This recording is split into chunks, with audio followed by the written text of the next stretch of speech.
ಇದಾಗ ಬಟ್ಟೆಯಿಂದ ಸಹಿತವಾಗಿ ಸ್ನಾನವನ್ನ ಮಾಡಬೇಕು. ಅದರ ನಂತರ ತಕ್ಷಣವೇ ಮಗುವಿಗೆ ಅದು ಗರ್ಭನಾಳ ಕತ್ತರಿಸುವ ಮುನ್ನವೇ ಆಗ್ಬೇಕಾದ ಸಂಸ್ಕಾರ ಇರುವುದ್ರಿಂದ ಅವನು ಹುಟ್ಟಿದ ತಕ್ಷಣ ಸ್ನಾನ ಮುಗಿಸಿ, ಅಂದ್ರೆ ಹಿಂದೆ ಎಲ್ಲ ಮನೆಯಲ್ಲಿ ಆಗ್ತಿತ್ತು, ಆವಾಗ ಇದು ಸರಿ ಹೋಗ್ತಿತ್ತು.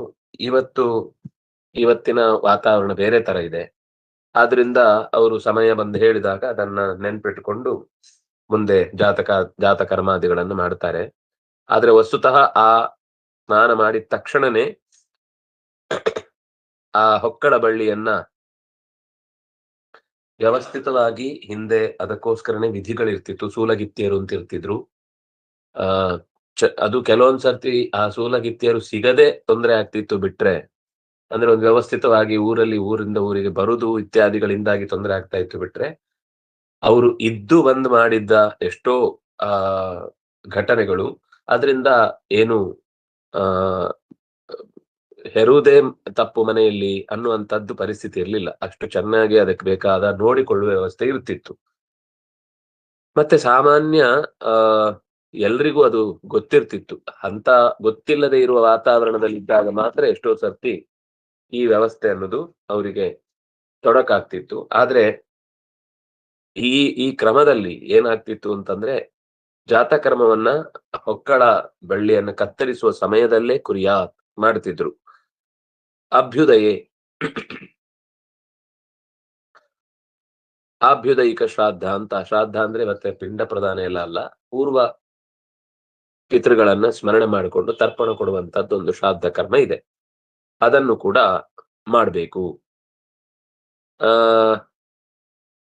ಯುಗ್ಮಾನ್ ದೇವಾಂಶ್ಚ ಪಿತ್ರ್ಯಾಂಶ್ಚ ಸಮ್ಯಕ್ ಸವ್ಯಕ್ರಮಾದ್ವಿಜಾನ್ ಪೂಜಯೇತ್ ಭೋಜಯೇಚ್ಚೈವ ತನ್ಮನ ನಾನ್ಯಮಾನಸಃ. ಆ ನಂತರ ಪರಮಾತ್ಮನ ಸ್ಮರಣೆಯನ್ನ ಮಾಡಿಕೊಳ್ತಾ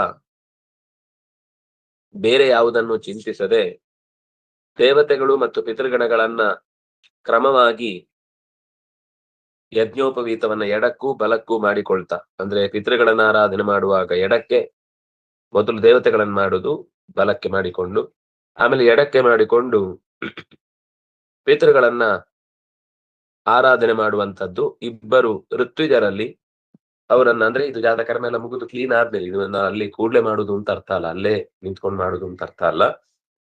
ಅದನ್ನ ಶುದ್ಧಿ ಮಾಡಿ ಎಲ್ಲ ತಂದ ಮೇಲೆ ಇಬ್ಬರು ಋತ್ವಿಜರನ್ನ ಪಿತೃಸ್ಥಾನದಲ್ಲಿ, ಇಬ್ಬರು ಋತ್ವಿಜರನ್ನ ದೇವಸ್ಥಾನದಲ್ಲಿ, ಅಂದ್ರೆ ದೇವತಾ ಸ್ಥಾನದಲ್ಲಿ ಇಟ್ಟು ಅವರನ್ನ ಒಳ್ಳೆ ರೀತಿಯಿಂದ ಅದು ವ್ರತಯುಕ್ತವಾದ ಭೋಜನ, ಭೂರಿ ಭೋಜನ ಅಲ್ಲ, ಅದಕ್ಕೆ ಅಕ್ಷಾರ ಲವಣ ಅಂತ ಹೇಳ್ತಾರೆ. ತುಂಬಾ ವಿಶೇಷವಾದ ಭಕ್ಷ್ಯ ಭೋಜ್ಯಗಳು ಇರುವುದಿಲ್ಲ, ಆದ್ರೆ ಹಾಕಿದ್ದಷ್ಟು ಚೆನ್ನಾಗಿ ಹಾಕುವಂತದ್ದಿರುತ್ತೆ. ಅಂತಹ ಸಂದರ್ಭದಲ್ಲಿ ಯಾವ್ದು ಮಾಡಬಹುದು ಅಂತಿರುತ್ತೋ ಅಂತದ್ದನ್ನ ಮಾತ್ರ ಮಾಡಿ ಉಣ್ಣಿಸಬೇಕು. ಅವರಿಗೆ ಚೆನ್ನಾಗಿ ಆತಿಥ್ಯ ಮಾಡಬೇಕು. ದ್ರವ್ಯಕ್ಷತೈ ಸಬದರೈ ಪ್ರಾಮುಖೋ ಉದಂಗುಖೋಪಿ ವಾ ದೇವತೀರ್ಥೇನ ವೈ ಪಿಂಡಾನ್ ದದ್ಯಾತ್ ಕಾಯೇನ ವಾ ನೃಪ. ಹೇ ರಾಜನೇ,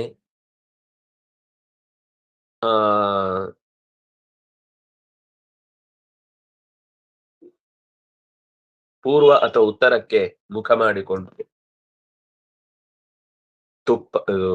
ಮೊಸರು, ಅಕ್ಷತೆ ಕಾಳು ಮತ್ತು ಬದರಿ ಫಲ ಇವುಗಳನ್ನ ಮಿಕ್ಸ್ ಮಾಡಿದ ಪಿಂಡವನ್ನ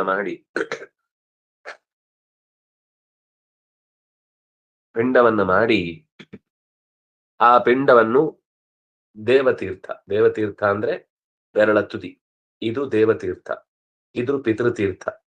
ಈ ಭಾಗದಲ್ಲಿ ನೀರನ್ನ ಬಿಡುವುದಕ್ಕೆ ಇದು ಈ ಕಿರುಬೆರಳಿನ ಕೊನೆಯಲ್ಲಿ ಋಷಿತೀರ್ಥ, ಇದು ಬ್ರಹ್ಮತೀರ್ಥ, ಮಧ್ಯದ್ದು ಸೋಮತೀರ್ಥ. ಈ ಆಚರಣೆ ಎಲ್ಲ ಮಾಡುವಾಗ ಇಲ್ಲಿಗೆ ನೀರು ಬಂದು ಅಲ್ಲಿಂದ ಸ್ವೀಕಾರ ಮಾಡ್ಬೇಕು. ತರ್ಪಣ ಕೊಡುವಾಗ ದೇವತೆಗಳಿಗೆ ಇಲ್ಲಿ ಕೊಡ್ಬೇಕು, ಪಿತೃಗಳಿಗೆ ತರ್ಪಣ ಕೊಡುವಾಗ ಈ ಭಾಗದಿಂದ ಕೊಡ್ಬೇಕು, ಋಷಿಗಳಿಗೆ ತರ್ಪಣ ಕೊಡುವಾಗ ಈ ಭಾಗದಿಂದ ಕೊಡ್ಬೇಕು. ಇದು ಕೆಲವೊಂದು ವಿಶೇಷ. ಮಧ್ಯದಲ್ಲೇ ತಗೊಳ್ಳೋದು ಸೋಮತೀರ್ಥ ಅಥವಾ ಅದನ್ನ ಅಗ್ನಿತೀರ್ಥ ಅಂತ ಕರೀತಾರೆ.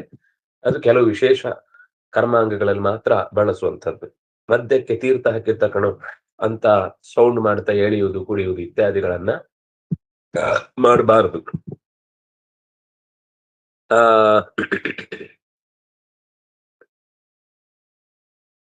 ಪ್ರಜಾಪತಿಗಳನ್ನ ಉದ್ದೇಶಿಸಿ ದೇವತೀರ್ಥ, ಪ್ರಜಾಪತಿ ತೀರ್ಥ ಅಂದ್ರೆ ಇದು. ಈ ಕ್ರಮದಲ್ಲಿ ಆ ಪಿಂಡ ಪ್ರದಾನವನ್ನ ಮಾಡಬೇಕು.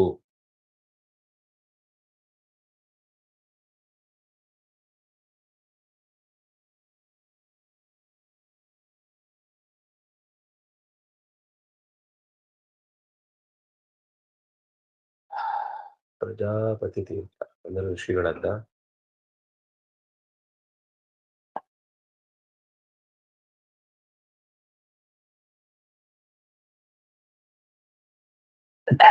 ನಾರಾಯಣ ಅಲ್ಲಿ ದೇವತೀರ್ಥ ಅಂತ ಮಾತ್ರ ಕೊಟ್ಟಿದ್ದಾರೆ, ಬೇರೆ ಪ್ರಜಾಪತಿ ತೀರ್ಥ ಇವ್ರದ್ದು ಯಾರ್ದೋ ಒಬ್ಬರದ್ದು ವ್ಯಾಖ್ಯಾನ. ಸರಿ.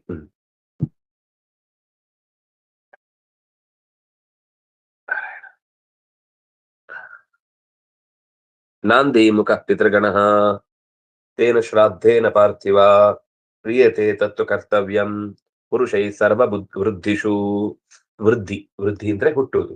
ಸರ್ವ ವೃದ್ಧಿಷು ಯಾವುದೇ ರೀತಿಯಲ್ಲಿ ಮನೆಯಲ್ಲಿ ವೃದ್ಧಿ ಆಗುವಂತ ಕೆಲಸ ನಡೆಯಿತು ಅಂತಂದ್ರೆ ಈ ನಾಂದಿ ಮುಖವಾದ ಶ್ರಾದ್ದವನ್ನ ಪಿತೃಗಣಗಳ ಹಿರಿಯರ ಕೃತಜ್ಞತೆಯನ್ನ ನೆನಪಿಸಿಕೊಳ್ಳುವ ರೀತಿಯಲ್ಲಿ ನಡೆಸಬೇಕು. ಇದರಿಂದ ಪಿತೃದೇವತೆಗಳು ಅತ್ಯಂತ ಪ್ರೀತರಾಗ್ತಾರೆ. ಪ್ರೀತರಾಗಿ ಅವನಿಗೆ ಆ ಭೌತಿಕವಾದ ಸುಖಗಳನ್ನ ಅನನ್ಯವಾಗಿ ಕೊಡ್ತಾರೆ. ಹೀಗೆ ಇದು ತತ್ವ ಕರ್ತವ್ಯಂ, ಮಾಡ್ಲೇಬೇಕಾದ ಕರ್ತವ್ಯ ಇದು. ನಾಂದಿಮುಖ ಶ್ರಾದ್ದ ತುಂಬಾ ಕಷ್ಟದ ಶ್ರಾದ್ದ ಏನಲ್ಲ, ಒಂದು 5 ನಿಮಿಷದ ಅಥವಾ 10 ನಿಮಿಷದ ಕಾರ್ಯಭಾರ. ಅಂದ್ರೆ ಅಡಿಕೆ, ವೀಳ್ಯದೆಲೆ, ತೆಂಗಿನಕಾಯಿ, ಬಾಳೆಹಣ್ಣು, ಇಷ್ಟು ಅಕ್ಕಿ, ಇಷ್ಟಿದ್ರೆ ಆ ಕರ್ತವ್ಯವನ್ನು ಮುಗಿಸ್ಲಿಕ್ಕಾಗತ್ತೆ. ಆಮೇಲೆ ಆಮಾನ್ನದಾನ ಅಂತ, ನಮಗೆ ಅಡಿಗೆ ಮಾಡಿ ಹಾಕ್ಲಿಕ್ಕೆ ಆಗ್ಲಿಲ್ಲ ಅಂದ್ರೆ ಅಡಿಗೆಗೆ ಆಗುವಷ್ಟು ಪದಾರ್ಥವನ್ನ, ಒಂದು ಮನೆಗೆ 2 ಹೊತ್ತು ಮನೆಯ 4 ಸದಸ್ಯರು 5 ಸದಸ್ಯರಿದ್ದಾರೋ ಅಷ್ಟಕ್ಕೆ ಏನು ಅಡಿಗೆ ಮಾಡ್ಕೊಂಡು ತಿನ್ಲಿಕ್ಕೆ ಪದಾರ್ಥಗಳು ಬೇಕೋ ಅಂತದ್ದೆಲ್ಲ ಸೇರಿಸಿ ಅವರ ಕೈ ಕೊಟ್ಟು ಕಳಿಸಿದ್ರೆ ಆಯ್ತು. ಅವರಿಗೆ ಒಬ್ರಿಗೆ ಕೊಡುದಲ್ಲ, ವ್ಯಕ್ತಿಗಳಿಗೆ ಒಬ್ರಿಗೆ ಕೊಡುದಲ್ಲ, ಅವರ ಮನೆಯಲ್ಲಿ ಅವ್ರು ಹೋಗುವಾಗ ಇದು ಒಬ್ರಿಗೆ ಮಾತ್ರ ಅಡಿಗೆ ಮಾಡಿ ಹಾಕಿ ಅಂತ ಹೇಳುದ. ಆ ಪದಾರ್ಥ ಎಲ್ರಿಗೂ ಮನೆಯಲ್ಲಿ ಸಿಗುವ ಹಾಗೆ ಆಗ್ಬೇಕು. ಇಲ್ಲೇ ನೀವು ಬಡಿಸುವಾಗ ಅವ್ರೊಬ್ರಿಗೆ ಬಡಿಸಿ, ಅಕಸ್ಮಾತ್ ಉಳಿದವ್ರು ಬರ್ಲಿಲ್ಲ ಅಂದ್ರೆ, ಬಂದ್ರೆ ಸಂತೋಷ. ಇಲ್ಲ ಅಂದ್ರೆ ಮನೆಗೆ ಕಳಿಸುವಾಗ ಅವರನ್ನು ಮಾತ್ರ ಗಮನಿಸುವುದಲ್ಲ, ಅವರ ಪರಿವಾರವನ್ನ ಗಮನಿಸಿ ಅದಕ್ಕೆ ತಕ್ಕಷ್ಟು ಆಮಾನ್ನ ದಾನ ಅಂತ ಕರೀತಾರೆ ಅದನ್ನ. ಕನ್ಯಾ ಪುತ್ರ ವಿವಾಹೇಶು ಪ್ರವೇಶೇಶು ಚ ವೇಶ್ಮನಃ ನಾಮಕರ್ಮಣಿ ಬಾಲಾನಾಂ ಚೂಡಾ ಕರ್ಮೋದಕೆ ತಥಾ ಶ್ರೀಮಂತೋನ್ನಯನೆ ಚೈವ ಪುತ್ರಾದಿ ಮುಖದರ್ಶನೆ ನಾಂದಿ ಮುಖಂ ಪಿತೃಗಣಂ ಪೂಜಯೇತ್ ಪ್ರಯತೋ ಗೃಹೀ. ತನ್ನ ಮಗಳಿಗೆ ಅಥವಾ ಮಗನಿಗೆ ವಿವಾಹವಾಗುವ ಸಂದರ್ಭದಲ್ಲಿ, ಹೊಸ ಮನೆಯನ್ನು ಕಟ್ಟಿ ಪ್ರವೇಶ ಮಾಡುವ ಸಂದರ್ಭದಲ್ಲಿ, ಮಗಳಿಗೆ ಅಥವಾ ಮಗನಿಗೆ ನಾಮಕರಣ ಮಾಡುವ ಸಂದರ್ಭದಲ್ಲಿ, ಅಥವಾ ಅವರಿಬ್ಬರಿಗೂ ಚೂಡಾಕರ್ಮವನ್ನು ಮಾಡುವ ಸಂದರ್ಭದಲ್ಲಿ, ಸೀಮಂತೋನ್ನಯನ ಸಂದರ್ಭದಲ್ಲಿ, ಮೊದಲು ಮಗುವಿನ ಮುಖವನ್ನು ನೋಡುವ ಸಮಯದಲ್ಲಿ ನಾಂದಿ ಮುಖದ ಕರ್ತವ್ಯವನ್ನ ಮಾಡಿ ಪಿತೃದೇವತೆಗಳನ್ನ ಪೂಜಿಸಬೇಕು. ಗೃಹೀ.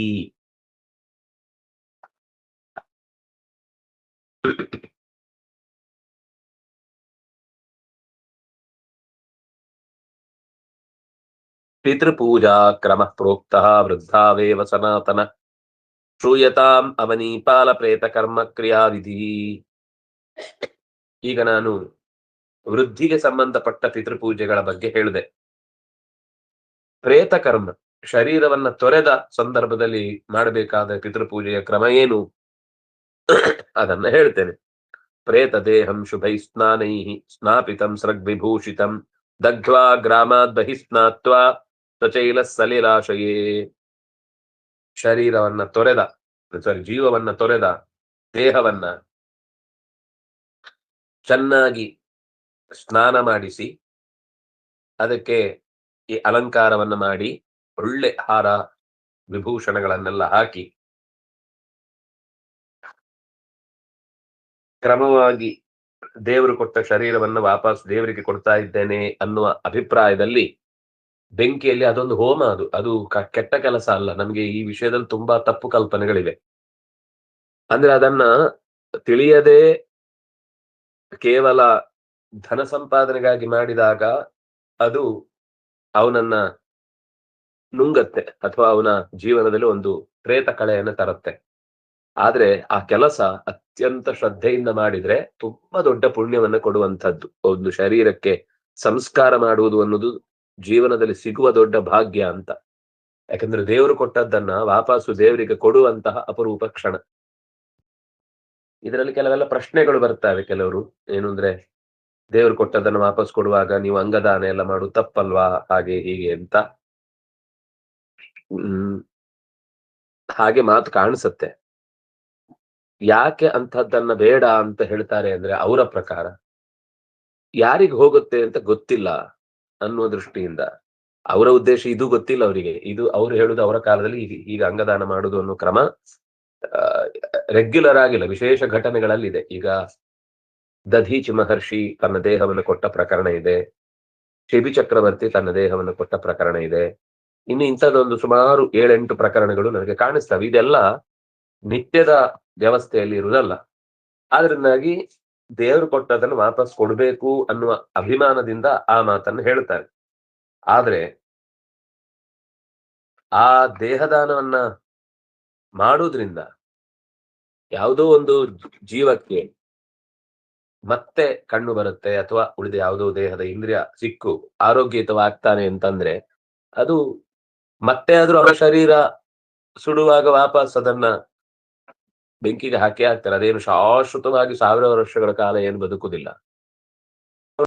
ಹಾಗಾಗಿ ಯಾವುದೋ ಒಂದು ಕತ್ತಲೆಯ ಜೀವಕ್ಕೆ ಬೆಳಕು ಕೊಡುತ್ತೆ ಅಂತನ್ನುವ ಒಂದು ಸದ್ಭಾವನೆ ಇದ್ದು ಅದನ್ನು ಮಾಡುವುದಾದ್ರಿಂದ ದೋಷಯುಕ್ತ ಅಲ್ಲ. ಅದ್ರ ಒಂದೇ ಒಂದು ಭಯ ಏನು ಅಂದ್ರೆ, ಅಥವಾ ಇರಬಹುದಾದ ಸಂದೇಹ ಏನು ಅಂದ್ರೆ, ಅದು ಯಾರಿಗ್ ಹೋಗುತ್ತೆ? ಯಾರೋ ನಾಳೆ ಒಬ್ಬ ರೌಡಿಗೆ ಅದನ್ನ ಹಾಕಿ ಅವನ ಆ ಕಣ್ಣಿನಿಂದ ಮಾಡಬಾರದ ಎಲ್ಲ ಕೆಲಸ ಮಾಡಿದ್ರೆ, ಅದು ಯಾವ್ದು ದಾನ ಮಾಡಿದನೋ ಅವನಿಗೂ ಅದರದ್ದೊಂದು ಪಾಲಿದೆ ಅನ್ನುವ ಈ ಭಯಕ್ಕೆ ಕೆಲವೊಂದು ಸರ್ತಿ ಕೆಲವರು ಬೇಡ. ಅದವ್ರು ಯಾಕೆಂದ್ರೆ ಹೇಳುದಿಲ್ಲ. ಯಾರಿಗ್ ಕೊಡ್ತೀವಿ, ಯಾವಾಗ ಕೊಡ್ತೀವಿ, ಹೇಗ್ ಕೊಡ್ತೀವಿ, ಎಷ್ಟಕ್ ಕೊಡ್ತೀವಿ, ಇದನ್ನೆಲ್ಲ ಹೇಳಲ್ಲ. ಈ ಕಾರಣಕ್ಕೆ ಕೆಲವೊಮ್ಮೆ ಕೆಲವರು ವಿರೋಧ ಮಾಡುವುದಿದೆ. ಆದ್ರೆ ನಮ್ಗೆ ಸ್ಪಷ್ಟ ಗೊತ್ತಿದ್ದು ಇಂಥ ವ್ಯಕ್ತಿಗಳಿಗೆ ಅದು ಹೋಗುತ್ತೆ. ಯಾರು ಒಳ್ಳೆಯವರಿಗೂ ನಾನು ಹೇಳ್ತಾ ಇರೋದು, ದೇವರ ಧ್ಯಾನ ಮಾಡುವ ಸಜ್ಜನನಾಗಿ ಸಾಧಕನೇ ಆಗಿರ್ಬೇಕು ಅಂತಲ್ಲ. ಸಾಮಾನ್ಯ ಜೀವನ ನಡೆಸುವ, ತಪ್ಪು ಮಾಡದೆ ತನ್ನ ಬದುಕನ್ನ ಕಟ್ಟಿಕೊಳ್ಳುವಷ್ಟು ಮಂದಿಗೆ ಅಂಥದ್ದು ಸಿಗುದು ಕಷ್ಟ. ಅವರಿಗೆ ಈ ವ್ಯವಹಾರದಲ್ಲೆಲ್ಲ ನೈಪುಣ್ಯ ಇರಲ್ಲ. ಕೊನೆಗೆ ಅದು ಯಾರೋ ಪ್ರಭಾವಿ ವ್ಯಕ್ತಿಗಳೇ ಅದನ್ನು ತಗೊಳ್ತಾರೆ. ಆದ್ರಿಂದ ಆ ವ್ಯವಸ್ಥೆಯನ್ನ ಕೆಲವೊಮ್ಮೆ ಯೋಚನೆ ಮಾಡಿ ಬೇಡ ಅಂತ ಹೇಳಿರ್ಬಹುದು. ಆದ್ರೆ ಆ ಕೊಡುವುದ್ರಲ್ಲಿ ಏನು ತಪ್ಪಿಲ್ಲ. ಆದ್ರೆ ಸಮಗ್ರ ದೇಹವನ್ನ ದಾನ ಮಾಡುದು ಅಂತಂದಾಗ ಒಂದ್ ಸ್ವಲ್ಪ ಪ್ರಶ್ನೆ ಉಳಿಯತ್ತೆ. ಯಾಕೆಂದ್ರೆ ಕೊಟ್ಟು ಬಿಟ್ರೆ ಆಗ ಆ ಶರೀರವನ್ನ ದಹನ ಮಾಡಿ ಹೇಳುವಾಗ ನಾವು ಕೊಡುದು ನೀನು ಕೊಟ್ಟ ಶರೀರವನ್ನು ವಾಪಸ್ ಕೊಡ್ತಾ ಇದ್ದೇವೆ ಅಂತ ಆ ಮಂತ್ರದಲ್ಲಿ ಹೇಳಿ ಕೊಡುವಾಗ ಏನ್ ಕೊಡ್ಬೇಕು? ಸಮಗ್ರವನ್ನು ಕೊಟ್ರೆ ಮತ್ತೆ ಆ ಶರೀರ ದಾಹ ಆದಾಗ್ಲೇನೆ ಆ ಜೀವಕ್ಕೆ ಅಲ್ಲಿಂದ ಬಿಡುಗಡೆ ಆಗುತ್ತೆ. ಅಲ್ಲಿಂದ ಅವನಿಗೆ ಈ ಶರೀರದಿಂದ ಒಂದು ಒಂದು ನಿರಂತರ ಅಷ್ಟು ವರ್ಷ ಅಲ್ಲಿ ಇದ್ದದ್ರಿಂದ ಅದರ ಮೇಲೆ ಒಂದು ಮಾನಸಿಕವಾದ ಅಟ್ಯಾಚ್ಮೆಂಟ್ ಇರುತ್ತೆ ಆ ಜೀವಕ್ಕೆ. ಅದು ಸುಟ್ಟು ಹೋದ್ಮೇಲೆನೆ ಅದರ ಮನಸ್ಸಿನಲ್ಲಿ ಅದರ ಭಾವ ಪೂರ್ತಿ ನಿರಾತಂಕವಾಗಿ ಅದನ್ನು ಬಿಟ್ಟು ಮುಂದಿನ ಲೋಕಗಳಿಗೆ ಹೋಗುತ್ತೆ. ಸಾಧಕ ಶರೀರಗಳಿಗೆ ಈ ಪ್ರಾಬ್ಲಮ್ ಇರುವುದಿಲ್ಲ. ಎಷ್ಟೋ ಸರ್ತಿ ನಾವು ನೋಡ್ತೇವೆ, ಅವರು ನದಿಯಲ್ಲೆಲ್ಲ ಶರೀರವನ್ನು ಬಿಡ್ತಾರೆ. ಅಲ್ಲೇನು ಅದಕ್ಕೆ ದಾಹ ಕರ್ಮ ಆಗುತ್ತೆ ಅಂತಿಲ್ಲ. ಆದ್ರೆ ಅವರು ಶರೀರದ ಮೇಲೆ ಅವ್ರು ಬದುಕಿರುವಾಗ್ಲೇ ವೈರಾಗ್ಯವನ್ನ ತಾಳಿದ್ರಾದ್ರಿಂದಾಗಿ ಅವರಿಗೆ ಆ ಶರೀರ ಸರಿಯಾಗಿ ಸಂಸ್ಕಾರ ಆಗ್ಲಿಲ್ಲ. ಅದರಿಂದಾಗಿ ಪ್ರೇತತ್ವ ಬಂತು, ಅವರು ಒದ್ದಾಡ್ತಾ ಇದ್ದಾರೆ ಅಂತ ಅನ್ನೋ ಪರಿಸ್ಥಿತಿ ಇಲ್ಲ. ಆದ್ರೆ ಉಳಿದ ಸಾಮಾನ್ಯರ ವ್ಯವಸ್ಥೆಯಲ್ಲಿ ಇದ್ರ ಬಗ್ಗೆ ನಾವು ಸ್ವಲ್ಪ ತಿಳ್ಕೊಳ್ಬೇಕಾದದ್ದು ಇದೆ ತುಂಬಾ. ಆದ್ರೆ ದಹನ ಕರ್ಮ ಅನ್ನೋದು ಮಾಡುವವನಿಗೆ, ಯಾರಾದ್ರೂ ಈಗ ಒಬ್ರಿಗೆ ಯಾರು ಇಲ್ಲ, ಆಗ ನಾನು ಮಾಡ್ಬೇಕಾದ ಪ್ರಸಂಗ ಬಂತು ಅಂತ ಬಂದಾಗ ಮಾಡಿದ್ರೆ ತುಂಬಾ ಒಳ್ಳೇದಿದೆ. ಅವನಿಗೂ ಕೂಡ ಅಂತ ಒಳ್ಳೆಯ ಒಬ್ಬ ಏನೂ ತೊಂದರೆ ಆಗದಂತೆ ಸಂಸ್ಕಾರ ಮಾಡುವಂತಹ ವಾತಾವರಣ ಒದಗುತ್ತೆ. ಅದು ಅವನ ಪ್ರಯಾಣವನ್ನ ಸ್ವಲ್ಪ ನಿಧಾನ ಮಾಡುತ್ತೆ ಅಂತ ಅಷ್ಟೇ. ಅವನ ದೀರ್ಘವಾದ ಪ್ರಯಾಣವನ್ನ ಅದು ತಡೆದು ನಿಲ್ಲಿಸಿದ ಹಾಗಾದ್ರಿಂದ ಅವನಿಗೆ ಜೀವನದಲ್ಲಿ ಮತ್ತಷ್ಟು ಅನರ್ಥಗಳೇ ಉಂಟಾಗ್ತಾ ಹೋಗುತ್ತೆ. ಆ ಕಾರಣಕ್ಕಾಗಿ ಶರೀರದ ಅರ್ಪಣೆ ಭಗವಂತನಿಗೆ ಮಾಡಬೇಕಾದದ್ದು ಕರ್ತವ್ಯ. ಕೊಟ್ರೆ ಸರಿಯಾದ ಜಾಗದಲ್ಲಿ ಇದೆ ಅಂದ್ರೆ ಅದು ದೋಷವೂ ಅಲ್ಲ, ಕೊಡುವುದು ತಪ್ಪು ಅಂತನೂ ಅಲ್ಲ. ಪ್ರೇತ ದೇಹಂ ಶುಭೈ ಸ್ನಾನೈ, ಸರಿ, ಸಚೈಲ ಸಲಿಲಾಶಯೇ, ದಾಹವನ್ನು ಮುಗಿಸಿದ ತಕ್ಷಣವೇ ಸಚೈಲಂ, ತಾವು ಉಟ್ಟ ಬಟ್ಟೆಯಂತೆಯೇ ಸೀದಾ ಹೋಗಿ ಸ್ನಾನ ಮಾಡಿ ಮುಂದಿನ ಕಾರ್ಯವನ್ನ ಹಿಡಿಬೇಕು. ಯತ್ರ ಯತ್ರ ಸ್ಥಿತಾಯೈತತ್ ಅಮುಕಾಯೇತಿ ವಾದಿನಃ ದಕ್ಷಿಣಾಭಿಮುಖಾದದ್ಯುಹು ಬಾಂಧವಾಹ ಸಲಿಲಾಂಜಲಿಂ. ಆ ಹೆಣವನ್ನ ಸುಟ್ಟ ನಂತರ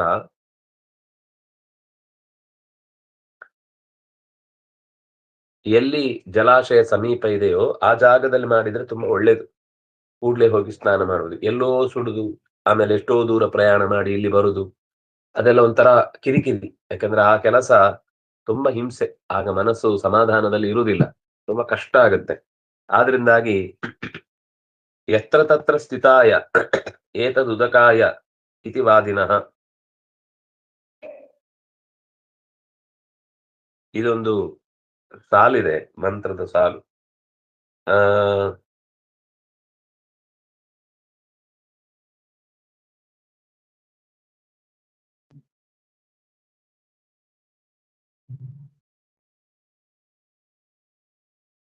ಯತ್ರ ಯತ್ರ ಚಿತಾಯೈತದ್ದುಕಾಯ, ಇದು ಎಲ್ಲಿದ್ದಾನೋ ಅಲ್ಲಿಗೆ ಅವನಿಗೆ ನೀರಿನ ಈ ತರ್ಪಣವನ್ನ ಕೊಡ್ತೇನೆ ಅಂತ ನೀರಿನಲ್ಲಿ ಮುಳುಗ್ತಾ ಜಲಾಂಜಲಿಯನ್ನ ಅವನು ಕೊಡ್ಬೇಕು. ಅವನೀಗ ಎಲ್ಲಿದ್ದಾನೋ ಅಲ್ಲಿಗೆ ಈ ಜಲಾಂಜಲಿಯನ್ನು ಕೊಡ್ತಾ ಇದ್ದೇನೆ. ಯತ್ರ ತತ್ರ, ಎಲ್ಲಿದ್ದಾನೋ ಅಲ್ಲಿಗೆ ಸ್ಥಿತಾಯ, ನಿಂತಿರುವ ಅವನಿಗೆ ಏತತ್, ಈ ಅಮುಕಾಯ. ಅಮುಕಾಯ ಅಂತಂದ್ರೆ ಅಲ್ಲಿ ಹೆಸರು ಹೇಳಲಿಕ್ಕಿದೆ. ಅಮುಕಾಯ ಅಂತ ಇಲ್ಲಿ ಯಾಕೆ ಹೇಳಿದ್ರು ಅಂದ್ರೆ ಇಲ್ಲಿ ಯಾರೋ ಒಬ್ಬರನ್ನ ಹೇಳಲಿಕ್ಕೆ ಆಗುದಿಲ್ಲ, ನೀವು ಮತ್ತೆ ಕೊನೆಗೆ ಅದನ್ನೇ ಮಂತ್ರ ಅಂತ ಅನ್ಕೊಂಡ್ಬಿಡ್ತೀರಿ ಅಂತ. ಅಮುಕ ಅಂತಂದ್ರೆ ಅಲ್ಲಿ ಯಾವ ವ್ಯಕ್ತಿ ಇದ್ದಾನೋ ಅಮುಕಾಯೈ ಅಥವಾ ಅಮುಕಾಯ.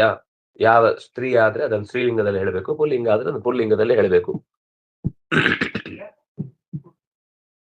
ಹೇಳಿ ಜಲಾಂಜಲಿಯನ್ನು ಕೊಡಬೇಕು ಭಗವಂತನಿಗೆ. ಭಗವಂತನಲ್ಲಿಗೆ ನೀನು ಹೋಗ್ಲಿಕ್ಕೆ ನಿನಗೆ ಬೇಕಾದ ಜಲಾಂಜಲಿಯನ್ನು ಕೊಡ್ತಾ ಇದ್ದೇನೆ. ಪ್ರವಿಷ್ಟಾಶ್ಚ ಸಮಂ ಗೋಭಿಃ ಗ್ರಾಮಂ ನಕ್ಷತ್ರ ದರ್ಶನೆ ಕಟಕರ್ಮ ತತಃ ಕುರ್ಯುಃ ಭೂಮೌ ಪ್ರಸ್ತರಶಾಯಿನಃ. ಪ್ರವಿಷ್ಟಾಶ್ಚ ಸಮಂ ಗೋಭಿಃ,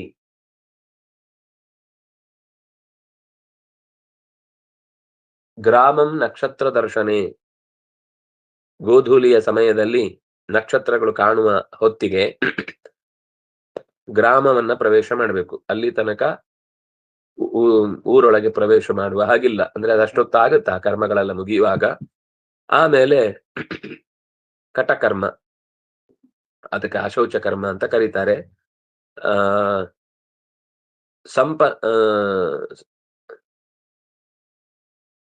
ಅಂದ್ರೆ ಚಾಪೆಯಲ್ಲಿ ಮಲಗಬೇಕು ಕಟಕರ್ಮ ಅಂತಂದ್ರೆ. ಆಮೇಲೆ ನೆಲದಲ್ಲಿ ಚಾಪೆ ಹಾಸಿ ಮಲಗಬೇಕು ಹೊರತು ಆಮೇಲೆ ಈ 10 ದಿವಸಗಳ ಕಾಲ ಹಾಸಿಗೆಗಳಲ್ಲೆಲ್ಲ ಮಲಗಲಿಕ್ಕಿಲ್ಲ. ಅದೊಂದು ವ್ರತ ಅಂತ ಲೆಕ್ಕ, 9-10 ದಿವಸ ಆ ಶೌಚದ ಕರ್ಮದಲ್ಲಿ.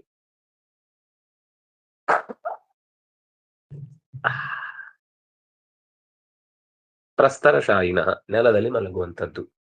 ಶ್ರೀ ಹರಿಪ್ರಿಯತಾಂ ಶ್ರೀ ಕೃಷ್ಣ ಅರ್ಪಣಮಸ್ತು.